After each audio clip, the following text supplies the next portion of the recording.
Hello friends, welcome to mechanical tech Hindi. Friends, आज की इस वीडियो में कोई इंट्रो नहीं दूंगा, सीधा मैं पॉइंट के ऊपर आता हूँ, सीधा टॉपिक के ऊपर आता हूँ। देखो, आज की इस वीडियो में हम लोग टायर का बेसिकली मैं आपको दिखाता हूँ।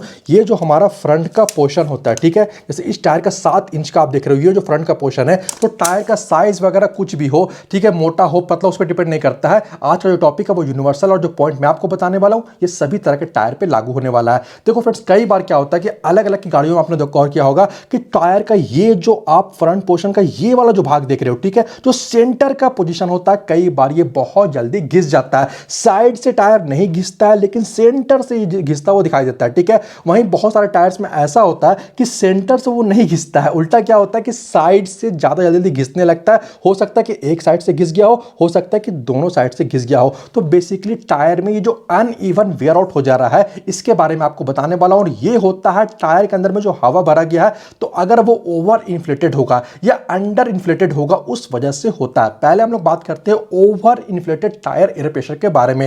देखो फ्रेंड्स, होता क्या है कि टायर का साइज जैसा है और टायर जिस गाड़ी में फिट किया गया है, उसके अकॉर्डिंग टायर में हमें अलग अलग मात्रा में हवा को भराना होता है। एग्जांपल के लिए मान लेते हैं कि आपकी गाड़ी के टायर में आपको 32 psi हवा भराना था, लेकिन आपको तो पता ही नहीं कि कितना भराना, तो आपने क्या किया, वहां पे ज्यादा भरा दिया, 34, 36, 38, 40, 42 psi हवा भरा दिया, ठीक है। हवा टायर में जब ज्यादा भराता है तो दिक्कत ये सामने आता है कि टायर का ये वाला जो पोर्शन है, ठीक है, फ्रंट का जो सेंटर का पोर्शन है, यहां पे एक्सपेंशन होता है। ये जो पोर्शन है वो थोड़ा बाहर की तरफ निकल जाता है। हालांकि नेकेड आई से हमें दिखाई नहीं देता है, लेकिन टायर का एक्सपेंशन यहां पे होता है, ठीक है। अब चूंकि टायर में अपने हवा भराया ज्यादा है, ठीक है, ये पार्ट बाहर निकल गया है, तो प्रॉब्लम ये आने लगता है कि नॉर्मली जब हवा सही होता है तो उस टाइम पे टायर का करीब करीब ये पोर्शन देख लो आप, ठीक है, नीचे आते हो देख लो कि करीब करीब ये पोर्शन जो है वो हमारा जो है, जो जमीन है, जो रोड है, उससे कांटेक्ट में होता है। लेकिन जब टायर में हवा ज्यादा भरा दिया, ये पोर्शन का एक्सपेंशन हो गया है, तो ये जो कि इतना जो हमारा कांटेक्ट में आना चाहिए वो कम हो जाता है, ठीक है, वो करीब करीब इतना कम हो जाता है,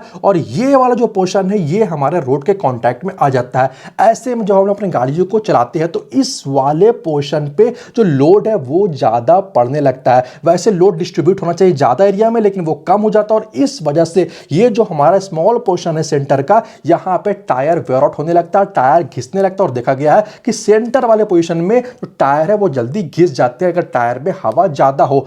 अब अगर हम लोग बात करें under inflated tyre air pressure के बारे में, जब हवा कम भरा जाता है तो उस टाइम पे भी प्रॉब्लम ये आता है कि जब हम अपनी गाड़ियों को चलाते हैं तो वहां पे इस एरिया में मान लो कि जो हमारा सही मात्रा में जो है वो लोड का डिस्ट्रीब्यूशन होना चाहिए, लेकिन चूंकि ये चिपचकता है, ठीक है, इस तरह से अंदर की तरफ चला जाता है, तो यहां पे दिक्कत किया जाता है कि ज्यादा एरिया में और खास करके जो कॉर्नर्स है यहां पे लोड ज्यादा पड़ने लगता है। ऐसे में हो सकता है कि पूरा का पूरा टायर का वेयर आउट हो। यह भी हो सकता है अंडर इन्फ्लेटेड में कि ये पोर्शन में कम छोड़ के साइड में ज्यादा है, वेयर आउट होने लगता है, ये घिसने लगते हैं। ये प्रॉब्लम आता है जब टायर में हवा ज्यादा हो, हवा कम हो। इसके अलावा टायर का जो स्टेबिलिटी है, जो हैंडलिंग है हमारी गाड़ियों का, इसके अलावा जो रोड से ट्रैक्शन कंट्रोल है, ये सब में फर्क आता है, माइलेज का भी फर्क आता है, ठीक है। तो यहां पे जस्ट आपको ये ध्यान में रखना है कि अगर आपको टायर का लाइफ ज्यादा चाहिए तो आप कोशिश करना कि भाई टायर में सही हवा भराओ। अगर आगे में कहा गया 28 psi तो आप उतना ही भराओ, अगर पीछे में कहा गया है 32 psi 34 psi तो आप उतना ही भराओ। जरूरत से ज्यादा भराओगे तो भी नुकसान है, कम भराओगे तो भी नुकसान है। तो टायर का लाइफ ज्यादा चाहिए तो आपको टायर में हवा का जरूर से ध्यान में रखना चाहिए। टायर में कितना हवा भराना है इसकी जानकारी आपको ऑनर्स मैनुअल में मिल जाएगी, या गूगल करके भी आप इसके बारे में जान सकते हो। साथ ही जो टायर आपकी गाड़ी में लगी है उसका ट्रेड सेफ है कि नहीं है, ये चेक करने का मैंने आपको 2 तरीका बताया है, 2 अलग अलग वीडियोस में। एक वीडियो मैंने आपको जो माचिस की तिल्ली होती है उसे चेक करके बताया था, दूसरे वीडियो मैंने आपको जो कॉइन 10 रुपए का सिक्का होता है उससे चेक करके बताया था। दोनों ही वीडियोस का लिंक आपको इस वीडियो के डिस्क्रिप्शन और पिन कमेंट में मिल जाएगा। तो आज की इस वीडियो में इतना ही, मिलते हैं अगले वीडियो में। Thanks for watching this video, good bye.